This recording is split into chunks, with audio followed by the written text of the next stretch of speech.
Self-Advocacy, A Guide for Student Success by Anice, Sewell, and Marvin Miller.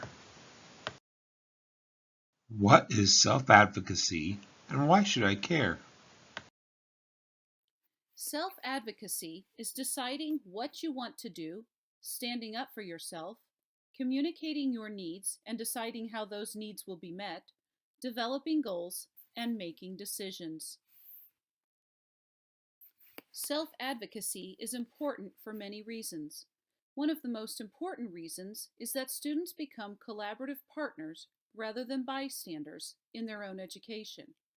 In addition, self-advocacy teaches students about their personal rights. This includes their educational, community, human service, and consumer rights. Students also learn the steps needed in order to advocate for change, and they become knowledgeable regarding available resources.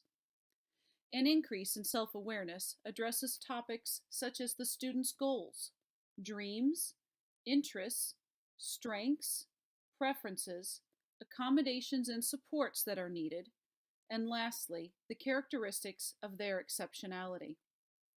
Students' communication skills are also enhanced as they learn how to be assertive, negotiate, compromise, and listen. And lastly, students who learn to advocate for themselves tend to enjoy their educational experience more than students who do not advocate for themselves because they are involved in decision-making processes and they have a say in their education. Self-advocacy skills are needed to give a student confidence. They also provide the student with a sense of empowerment over the choices made. Self-advocacy is a key step in the path towards self-determination.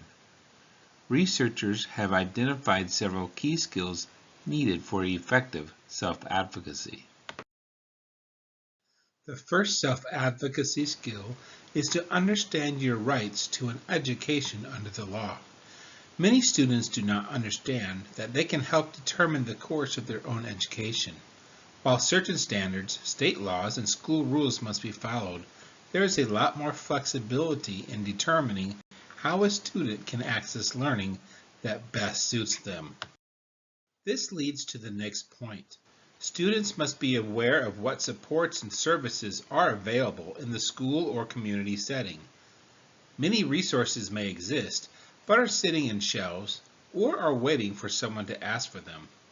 The only way to find out is for the student to express their interest. Before a student knows what to ask, they must also be aware of their own dreams and desires, strengths and weaknesses. This is something that students can easily discuss together through casual conversation with starter prompts or through a more formalized, person-centered planning process. Once a student knows what direction they want to head, then they must determine what are the right questions to ask.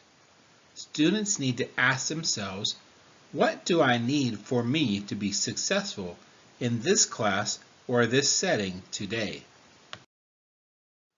Armed with this knowledge comes the real task. To whom should these questions be addressed? Is this something I can ask my teacher, my para, my principal, my counselor, my parents? Is there someone else I am comfortable having mediate my question? While many teachers would like to wish their students would ask them for help, most school cultures and most student cultures do not operate this way. Research shows that self-advocacy is infrequently taught in the vast majority of educational institutions. If students are not taught how to do this, will it ever happen? Probably not. The same research, however, shows that schools who create a culture where self-advocacy is a core value yield students and transition graduates who become successful. In this section, we will discuss techniques on how to teach self-advocacy skills. The FESTED technique can be introduced in a series of lessons to teach students how to advocate for themselves. Each discrete reminder helps students appropriately request the needed accommodations. Through the use of role play, students can become familiar with the prescribed order until they are familiar enough to use it in the regular education classroom. Special educators must give explicit instruction to their students for these skills. The students must be taught the vocabulary about their disability and the accommodations they may request. After the teacher and para role-play scenarios, the students have opportunities to ask questions. Students then can rehearse the FESTA steps in their own role-play, receiving immediate feedback from their teacher and para. As this is repeated, the students will demonstrate mastery in a safe environment. They are now ready to practice requesting accommodations in their regular education setting. Putting into practice, reading your IEP. When teaching students about advocating for themselves, it is important to teach them to read an IEP. There are 9 sections that students should become familiar with. These are present levels of academic performance, annual goals, measuring and reporting progress, special education, related services, supplementary aids and services, extent of non-participation, accommodations in assessment, and service delivery. I'm going to talk more about the supplementary aids and services section. Supplementary aids and services are intended to improve a student's access to learning and their participation across various academic settings. This section lists the student's accommodations. Every student needs to know and fully understand the accommodations listed on their IEP. An accommodation is a change that helps a student overcome or work around their disability. With an accommodation, students are still expected to know the same material as their peers. Most accommodations are made in the following areas. Number 1, scheduling. For example, allow extra time to take a test. 2, setting.